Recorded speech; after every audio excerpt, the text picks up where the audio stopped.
بسم الله الرحمن الرحيم الحمد لله رب العالمين والصلاة والسلام على سيد المرسلين خاتم النبيين إمام المرسلين نبينا وسيدنا وإمامنا وقدوتنا ومولانا محمد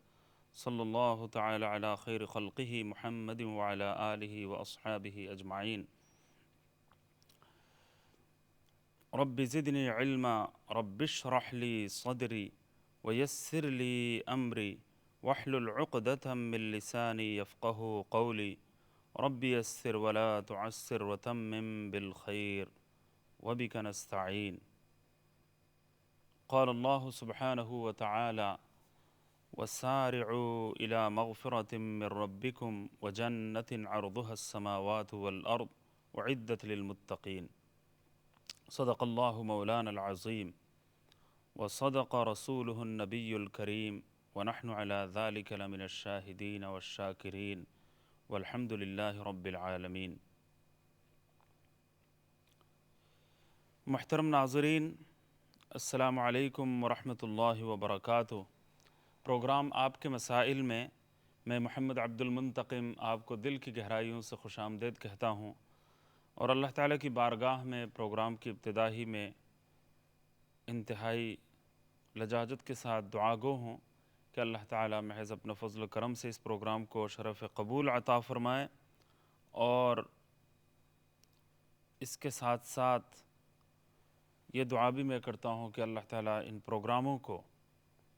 اللہ تعالیٰ ہم سب کے لیے ذخیرہ آخرت بنا دیں، اور مکمل اخلاص، للہیت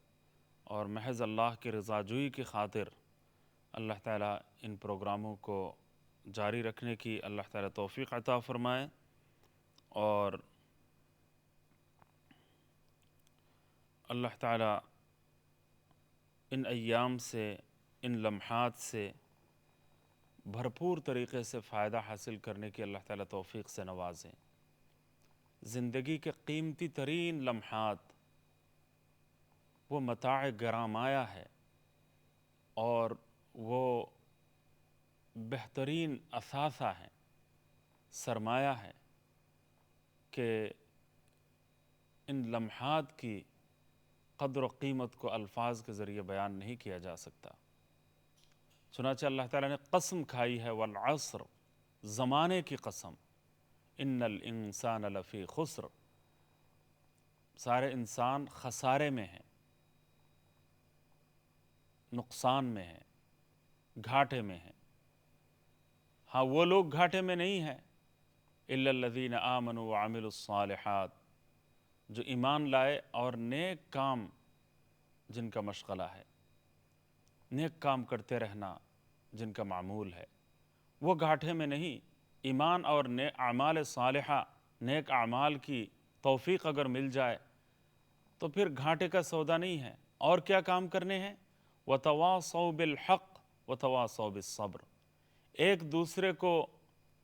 حق بات کی تلقین کرنا، حق کی تلقین کرنا، اور ایک دوسرے کو صبر کی تلقین کرنا۔ سبحان اللہ العظیم۔ علماء کرام نے یہاں پر ایک بات بیان فرمائی ہے کہ حق کی راہ میں جو جد و جہد کی جاتی ہے، جو کوششیں بروئے کار لائی جاتی ہیں، امر بالمعروف اور نہی عن المنکر کا فریضہ بجا لایا جاتا ہے، تو اس کے نتیجے میں پھر مشکلات آئیں گی، آزمائشیں ٹوٹیں گی، اور مسائل کا سامنا ہوگا، رکاوٹیں درپیش ہوں گی، رکاوٹوں کو عبور کرنے کی ضرورت پیش آئے گی، اور صبر سے کام لینا ہوگا۔ تو تواصوا بالحق پر عمل کرنے والوں کو چونکہ صبر کی ضرورت درپیش آئے گی، چونکہ صبر کا سامنا ان کو رہے گا، صبر و ضبط سے کام لینے کے لیے ان کو مشکلات عبور کرنے کی نوبت آئے گی، اس لیے اللہ تعالیٰ نے اگلا حکم فرما دیا وَتَوَاصَوْا بِالصَّبْرِ، جو ایک دوسرے کو صبر کی بھی تلقین کرتے ہیں۔ تو جاگسل جد و جہد کرنا، حق کی راہ میں امر بالمعروف اور نہی عن المنکر کا فریضہ بجا لانا، اور اس راہ میں پھر رکاوٹیں آئیں گی، مشکلات کا سامنا ہوگا، پریشانیاں آئیں گی، مسائل سے واسطہ پڑے گا، اور صبر کی نوبت آئے گی، اور صبر کے مختلف مراحل سامنے آئیں گے، ظاہر بات ہے کہ ایسے موقع پر پھر صبر سے کام لینے کی ضرورت بھی پیش آئے گی۔ یہی دنیا کی زندگی ہے۔ والذین جاہدوا فینا لنہدینہم سبلنا۔ کبھی نفس کے ساتھ معرکہ آرائی کی ضرورت ہوتی ہے،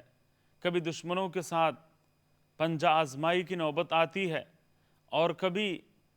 مشکلات کو عبور کرنے کی ضرورت پیش آتی ہے، اور کبھی فکری جنگ کا سامنا رہتا ہے۔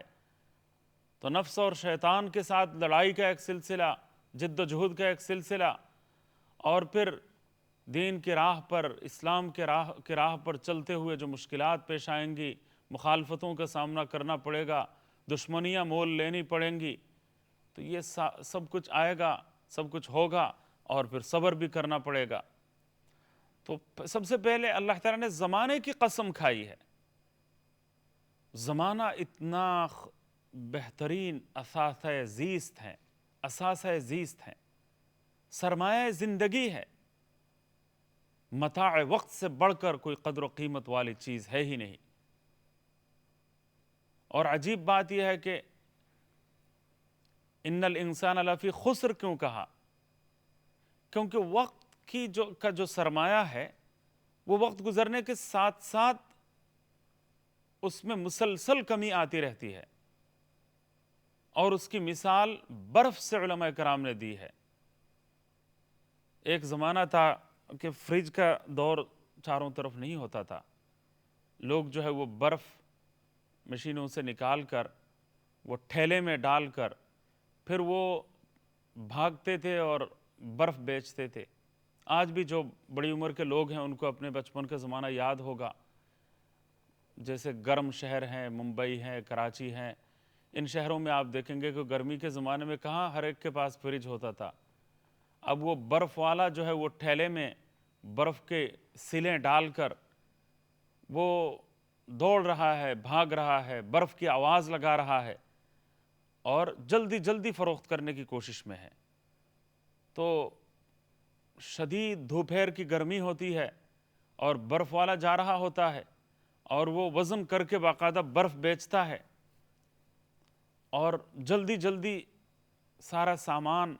بیچنے کی کوشش میں وہ لگا رہتا ہے۔ اس کی وجہ کیا ہے؟ اس کی وجہ یہی ہے کہ اگر وہ تھوڑی سی بھی سستی سے کام لے گا اور سستی کا مظاہرہ کرے گا تو نتیجہ یہ ہوگا کہ نہ صرف یہ کہ اس کو پروفٹ نہیں ملے گا، منافع نہیں ملے گا، بلکہ منافع تو ملے گا ہی نہیں، اس کے ساتھ ساتھ وہ اصل پونجی ہی ختم ہو جائے گی، اصل سرمایہ ہی لٹ جائے گا، ہلاکت مقدر ہو جائے گی، تباہی مقدر ہو جائے گی، اور زندگی وہ اصل سرمایہ جس کو عربی میں یا فقہ کی اصطلاح میں رأس المال کہا جاتا ہے، وہ رأس المال یا اصل سرمایہ وہ بھی ہاتھ سے نکل جائے گا، اور ساری جمع پونجی ختم ہو جائے گی۔ تو کتنا بڑا نقصان ہوگا۔ نہ صرف یہ کہ منافع نہیں ملے گا، بات اگر اتنی سی ہوتی جیسا کہ لوہے کا ساز و سامان ہے، چاول ہے، یا مختلف بعض چیزیں ہیں وہ جلدی خراب نہیں ہوتی، گل سڑ نہیں جاتی، بعض چیزیں کچھ اور لمبی مدت تک جو ہے وہ بعض چیزیں اپنے پاس رہ جاتی ہیں۔ مچھلی اور گوشت اگر ہو تو چند گھنٹے تو رہ جائیں اپنے پاس، پورا دن انسان اب اس کو سنبھال سکتا ہے، رکھ سکتا ہے۔ لیکن برف کا سرمایہ ہی اگر برف ہو جو ہر وقت پگھل رہی ہے، ہر وقت وہ برف ختم ہوتی چلی جا رہی ہے، برف کی سلیں چھوٹی ہوتی چلی جا رہی ہیں، اور وہ وقت بھی آ جاتا ہے بالآخر کہ وہ آخری سکہ اور آخری سل بھی ختم ہو جاتی ہے، اور برف کا جو تاجر ہے وہ اگر کسی جگہ پر یہ سوچے کہ بھئی میں درخت کے نیچے سائے میں ٹھنڈی ہوائیں چل رہی ہیں، وہ اپنا ٹھیلا یہاں رکھ کر میں ذرا آرام سے سو جاتا ہوں 2-3 گھنٹے، نیند بہت آ رہی ہے، تو اگر سستی سے کام لے، غفلت سے کام لے، تو نقصان کیا ہوگا کہ نہ صرف یہ کہ منافع نہیں ملے گا، اصل پونجی ہی ختم ہو جائے گی، اصل سرمایہ ہی مکمل ختم ہو جائے گا، تو مکمل طور پر وہ ڈیفالٹ ہو جائے گا، مکمل طور پر وہ تباہی اور ہلاکت اس کی مقدر ہو جائے گی، اور ساری جمع پونجی اور سارا سرمایہ اس کا ختم ہو جائے گا۔ نہ صرف یہ کہ منافع نہیں ملے گا، منافع تو ملے گا ہی نہیں، اور ساتھ ساتھ پورا سرمایہ ہی ضائع ہو جائے گا۔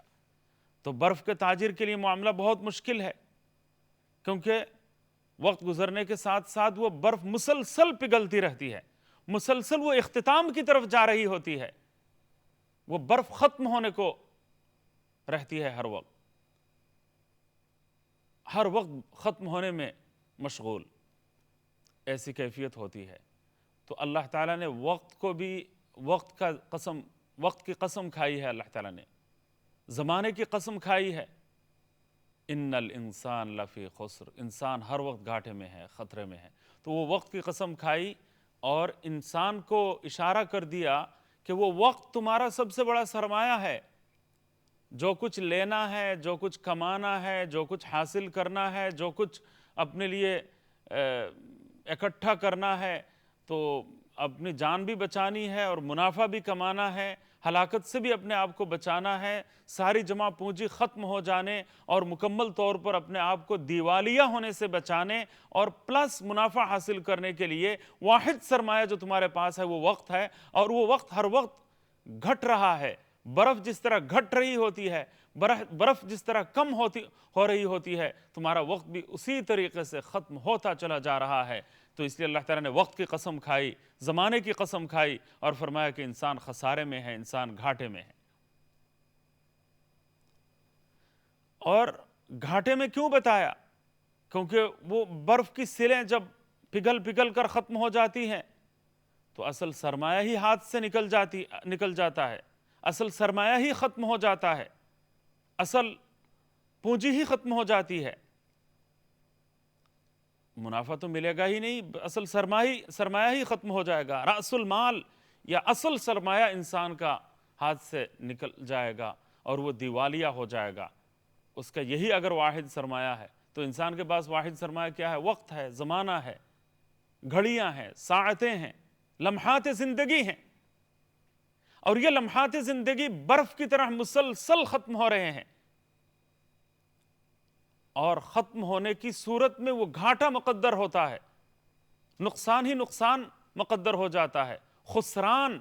اور ہلاکت، تباہی مقدر ہو جاتی ہے، یعنی منافع تو نہیں ملے گا، اصل سرمایہ ہی لٹ گیا، ختم ہو گیا، یہ کیفیت رہے گی۔ تو اللہ تعالیٰ نے اسی لیے زمانے کی بھی قسم کھائی اور اس کے ساتھ ساتھ فرمایا کہ انسان مسلسل خسارے میں ہے۔ ہاں، اس وقت سے اگر کوئی فائدہ اٹھا لے، ایمان اور عمل صالح، ایمان اور نیک اعمال کی توفیق سے اگر کوئی مالا مال ہو جائے، اور پھر تواصوا بالحق، ایک دوسرے کو حق بات کی وصیت کرنا،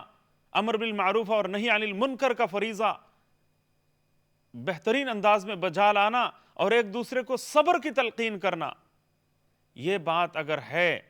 تو پھر ایسے لوگ پھر خسارے میں نہیں ہے، وہ منافع میں ہیں، فائدے میں ہیں، نفع میں ہیں۔ اللہ اکبر۔ تو زمانہ اتنا قیمتی اثاثہ ہے اور یہ گھٹتا چلا جا رہا ہے، لمحات زندگی ختم ہوتے چلے جا رہے ہیں۔ کبھی کبھی اپنے اساتذہ کرام کے بارے میں بچپن میں خیال آتا تھا کہ اللہ یہ اپنی عمر کے بارے میں کیوں یہ گپے مارتے ہیں، گویا ایسا لگتا تھا کہ میری زندگی کا 71واں سال ہے، یہ 72واں سال ہے، یہ 73واں سال ہے، یہ عمر 80 سال کو پہنچ گئی ہے۔ تو یہ بالکل شروع میں یعنی وہ تھوڑی سی غلط فہمی تھوڑی دیر کے لیے رہتی ہے، بعد میں اللہ تعالیٰ ختم بھی فرما دیتا ہے۔ تو ایسا ہی ہوا، تھوڑی دیر کے لیے ایک سوال سا تھا، وہ اپنی کم فہمی کی وجہ سے، کم علمی کی وجہ سے، اپنی نالائقی کی وجہ سے، اپنی کمزوری کی وجہ سے، تو اللہ تعالیٰ نے پھر بات سمجھنے کی توفیق بھی عطا فرمائی کہ یہ حضرات اپنی زندگی کے قیمتی لمحات کی قدردانی اتنی اللہ تعالیٰ نے ان کو نصیب فرمائی ہے کہ ایک طرف جو لمحات زندگی اللہ تعالیٰ نے عطا فرمائے ہیں اس پر اللہ تعالیٰ کا شکر بجا لانا پیش نظر ہے، اور زندگی کا اتنا بڑا وقت جو ہے میرے اوپر گزر گیا، حیات زندگی کے اتنے زیادہ لمحات میرے اوپر گزر گئے اور میں نے گنوا دیے، میں نے ان کی پوری طرح قدردانی نہیں کی، اس پر ایک حسرت، اس پر ایک افسوس اور اس پر ایک ندامت کی کیفیت دامنگیر ہوتی ہے۔ اور اللہ نے جو اتنی بڑی نعمت دی ہے، حیات کی اتنی بڑی دولت دی ہے، اس دوران جو بے شمار نعمتیں حاصل رہیں اور بے شمار نعمتوں سے لطف اندوز مسلسل ہونے کا جو موقع ملا ہے اس پر وہ اللہ تعالیٰ کا شکر ادا گویا کرتے ہیں، اور ساتھ میں اپنے نفس کو، اپنی جان کو، اپنے آپ کو وہ ریمائنڈر دیتے ہیں کہ تمہارے لیے جانے کا وقت بہت اختتام کی طرف جا رہا ہے، وہ جانے کا وقت قریب آنے کو ہے، قریب آنے والا ہے، تم نے اتنی زندگی تمہیں مل گئی ہے، اب پتہ نہیں کس وقت بلاوا آ جائے۔ اللہ اکبر! کتنے لوگ ہیں جو عمر اور حیات بڑھنے پر جو ہے وہ فخریہ طور پر کہتے ہیں نہیں میں تو 75 سال کا ہوں، یہ سارے جتنے چھوٹے ہیں، میری تو 80 سال کی عمر ہے، یہ جتنے ہیں میرے، یہ سب میرے بچے ہیں، میرے شاگردوں کے برابر ہے، اب میری عمر کا کوئی نہیں رہا، میں اکیلا سب سے بڑا ہوں، یہ ہوں وہ ہوں۔ باتوں سے تھوڑا بہت اندازہ ہوتا ہے کہ بعض لوگ فخریہ انداز میں کریڈٹ حاصل کرنے کے لیے، دوسروں سے اپنے آپ کو مربی اور بڑا بنا کر اپنے آپ کو پیش کرنے کے لیے، ممکن ہے نیت میں یہ نقص ہو، کمی ہو، غلط فہمی ہو، اور وہ اس انداز میں اس بات کو کہنے کی کوشش کرتے ہیں۔ اپنے آپ کو زیادہ تجربہ کار جتلانے کے لیے، اپنے آپ کو زیادہ معمر جتلانے کے لیے، اپنے آپ کو دوسروں کے مقابلے میں زیادہ ہنرمند، زیادہ طویل تجربہ رکھنے والا، اور میرا ہی مشورہ چلے، میری ہی تربیت سب پر بھاری ہو، اور میرے مشوروں کو سب سے زیادہ اہمیت دی جائے، میری عزت سب سے زیادہ کی جائے، اور مجھے اعزاز کا مقام سب سے بڑا دیا جائے، تو یہ ذہن میں یہ باتیں ہوتی ہیں، خیالات میں بعض اوقات یہ باتیں ہوتی ہیں۔ لیکن ہمارے جتنے بزرگان دین، اللہ والے، اساتذہ کرام، اساتذہ کے بھی اساتذہ جو تھے، سبحان اللہ، پھر اپنی عمر زیادہ ہو گئی اس پر تھوڑا سا ناز ہوتا ہے، تھوڑا سا فخر ہوتا ہے کہ میری عمر بہت ہو گئی، اب تو میں 82 سال کا ہوں۔ وہ جب جوانی کا زمانہ ہوتا ہے تو انسان اپنی عمر کم دکھانے کی کوشش کرتا ہے۔ لڑکیوں کے بارے میں، خواتین کے بارے میں یہ بات کافی زیادہ مشہور بھی ہے کہ وہ اپنے صحیح عمر بتانے سے کتراتے ہیں۔ جوانوں کا حال بھی، مرد جو جوان ہیں یا ادھیڑ عمر کے ہو گئے، ان کا حال بھی یہی ہے۔ خاص طور سے کوئی شادی وغیرہ کا ارادہ اگر ہو تو وہ اپنے آپ کو بتاتے ہیں کہ میں تو ابھی بالکل جوان ہوں، ابھی تو میری عمر جو ہے وہ 1-2 سال کی کمی کر لیتے ہیں، یعنی یہ تو وہ دوسرا سال میں آ گیا، یا میری عمر یہ ہو گیا، وہ ہو گیا، یا میرے بھائی وغیرہ نہیں تھے، گھر کا کام سنبھالنا مجھے پڑا تھا، تو اس وجہ سے بال سفید ہو گئے، داڑھی سفید ہو گئی، اور تھوڑا سا بڑھاپا سا محسوس ہو رہا ہے، حالانکہ میری عمر اتنی زیادہ نہیں ہے۔ تو ایک زمانہ ہوتا ہے کہ عمر کو کم کرنے کی لوگ کوشش کرتے ہیں، اپنے آپ کو کم عمر بتلانا پیش نظر ہوتا ہے تاکہ اپنی سمارٹنس باقی رہے، اپنی جوانی کا جو فخر ہے وہ باقی رہے، کوئی بوڑھا نہ کہہ دے، کوئی زیادہ عمر کا نہ بتا دے، کوئی یہ نہ کہے کہ نہیں تم تو اب ہمارے ساتھ چلنے کے قابل نہیں ہو، تم جو ہے وہ بوڑھوں میں جاؤ، نعوذ باللہ من ذالک، ایسی بات کوئی نہ کہہ دے۔ لیکن ایک مرحلہ وہ آتا ہے کہ جب زیادہ عمر ہو جاتی ہے تو انسان جو ہے اپنے آپ کو بڑھا چڑھا کر اور زیادہ معمر بتانا چاہتا ہے، اور زیادہ تجربہ کار بتانا چاہتا ہے، اور زیادہ دوسروں کو چھوٹا بنانا اس کی خواہش ہوتی ہے، اور اپنے آپ کو سب سے بڑا بنا کر پیش کرنا یہ پیش نظر ہوتا ہے۔ تو اس لیے انسان کہتا ہے کہ میری عمر تو بہت ہو گئی، میں تو بہت زیادہ عمر والا ہوں، عمر بڑھ گئی ہے میری، تو میری آنکھ کھل گئی۔ حضرت مفتی اعظم پاکستان حضرت مولانا مفتی محمد شفیع صاحب رحمۃ اللہ علیہ، میرے استاد محترم شیخ الاسلام مفتی تقی عثمانی صاحب دامت برکاتہم، مفتی اعظم حضرت مفتی رفیع عثمانی صاحب متظلہم، ان کے والد گرامی مفتی اعظم پاکستان، جو پہلے مفتی اعظم پاکستان تھے اور تفسیر معارف القرآن کے رائٹر، تو ان کا بیان میں پڑھ رہا تھا، لکھا ہوا بیان تھا، تو کہا کہ الحمدللہ 70 سال سے عمر متجاوز ہو گئی ہے، تو عمر بڑھی نہیں ہے، حقیقت یہ ہے کہ بہت کم ہوئی ہے، گھٹ گئی ہے۔ کیوں؟ اس کی وجہ ہے کہ پوری عمر اگر کسی کی 80 سال ہے فار ایگزامپل، تو 70 سال گزرنے پر مزید 9-10 سال رہ جاتے ہیں، تو اب وہ عمر تو کم رہ گئی، عمر تو اب مزید کم ہونے کو ہے، یعنی عمر میں کمی آ گئی۔ ٹوٹل میرے 80 سال ہیں، تو حضرت نے مثال دی کہ کسی کے پاس 80 روپے تھے، 80 روپے میں سے 70 روپے ختم ہو گئے، تو کیا پیسے زیادہ ہوئے یا کم ہوئے؟ پیسے کم ہوئے، تو عمر بھی کم ہوئی۔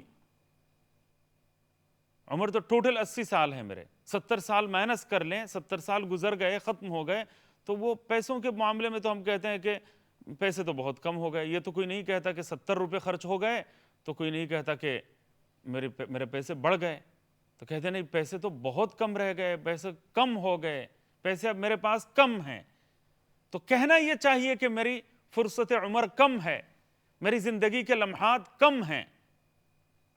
میں زیادہ عمر والا ہو گیا ہوں، یہ نہیں کہنا چاہیے۔ عمر تو ٹوٹل جتنی ہوتی ہی ہے،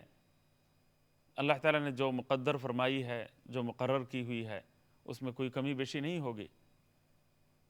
اور اس میں سے واقعی اگر حقیقت شناس نگاہیں کسی کو اللہ تعالیٰ نے عطا فرمائی، دیدہ بینا کسی کو اللہ تعالیٰ نے عطا فرمایا، چشم بصیرت سے اگر کسی کو نوازا، تو اس کو سمجھنے میں دیر نہیں لگے گی کہ ہم جس کو عمر بڑھنا کہتے ہیں وہ حقیقت میں عمر کا گھٹنا ہے، عمر کا کم ہونا ہے۔ میری عمر کم ہو رہی ہے، زیادہ نہیں ہو رہی۔ وقت گزرنے کے ساتھ ساتھ عمر کم ہوتی چلی جا رہی ہے۔ تو ہمارے اساتذہ کرام، بزرگان دین، کہ اتنے سال سے میں صحیح بخاری شریف پڑھا رہا ہوں، مسلم شریف کا درس دے رہا ہوں، صحیح مسلم شریف کا درس دے رہا ہوں، فلاں کتاب کا درس دے رہا ہوں، اتنے سال ہو گئے، عمر کا یہ 71واں سال ہے، یہ 75واں سال ہے، یہ 80 سال عمر کے گزر گئے، 81 سال میں میں نے قدم رکھا، تو اس کے پیچھے بڑا سبق آموز ایک جذبہ ہوتا ہے، اور ایک جذبہ نہیں ہوتا، کئی جذبے ہوتے ہیں، کئی باتیں ہوتی ہیں، کئی خیالات دل میں ہوتے ہیں، اور ہر خیال انسان کے لیے سبق آموز ہوتا ہے، نصیحت آموز ہوتا ہے۔ دعوت فکر و عمل اس کے لیے ہے۔ وہ کیسے؟ ایک تو بات یہ ہے کہ اللہ تعالیٰ کا انسان شکر ادا کرے کہ یا اللہ آپ نے اتنی لمبی عمر عطا فرمائی، اتنی بڑی فرصت زندگی آپ نے عطا فرمائی، اور آپ چاہتے تو 10 سال کی عمر میں میری وفات ہو جاتی، 15 سال کی عمر میں میری وفات ہو جاتی۔ کتنے بچے دنیا سے جا رہے ہیں، آپ نے زندگی سے لطف اٹھانے کے بڑے مواقع عطا فرمائے، پھر کتنی بے شمار نعمتیں دیکھ کر ان سے میں لطف اندوز ہوا، کتنا آکسیجن میں نے حاصل کیا، ٹھنڈا پانی پی کر فرحت حاصل کی، شربت پی کر پینے پلانے کی کتنے سامان، لذت کام و دہن کی کتنی چیزیں، کتنے بے شمار قسم کی سبزیاں ہیں، فروٹس ہیں، پھل ہیں، اور پھر اشیاء خورد و نوش کی تعداد اور آئٹمز کا اندازہ لگایا جائے تو گاؤں میں کچھ کھایا، شہر میں کچھ کھایا، بیرون ملک کچھ کھایا، اور یہ سلسلہ تسلسل کے ساتھ جاری ہے، اور اب مزیدار چیزیں جو ہے وقت گزرنے کے ساتھ ساتھ ہم ان سے لطف اٹھاتے ہیں۔ تو اب تک کتنی نعمتیں میں حاصل کر چکا ہوں، کتنی نعمتوں سے لطف اندوز ابھی تک ہو چکا ہوں۔ تو اس پر ایک طرف اللہ کا شکر ادا ہوتا ہے، دوسری طرف ندامت ہوتی ہے کہ وقت کا صحیح اور درست استعمال نہیں کیا، اب تلافی کی کیا شکل ہو سکتی ہے۔ تیسری طرف جو ہے وہ موت بالکل قریب ہے، حیات ختم ہونے کو ہے، اور کسی بھی وقت بلاوا آ سکتا ہے، تو موت کا دھیان بھی لازم ہے کہ ہر آن رہے، اس پر بھی عمل ہو رہا ہے۔ پھر آئندہ زندگی کو صحیح طریقے سے استعمال کرنے اور زندگی کے ایک ایک لمحے سے بھرپور طریقے سے فائدہ اٹھانے کے لیے مجھے پلاننگ کرنی ہے، مجھے منصوبہ بنانا ہے، مجھے پروگرام ترتیب دینا ہے، معمولات کا ٹائم ٹیبل اور روٹین درست کرنا ہے، اور اپنی اصلاح کرنی ہے۔ تو یہ ساری باتیں اس بات کے پیچھے ہیں، سارے جذبات اور سارے خیالات ہیں، تو سب سے مقاموز ہے ماشاءاللہ۔ انشاءاللہ مزید باتیں ہوں گی، وقفے کے بعد ہمارے ساتھ رہیے، وقفے کے بعد ملتے ہیں۔ السلام علیکم ورحمۃ اللہ۔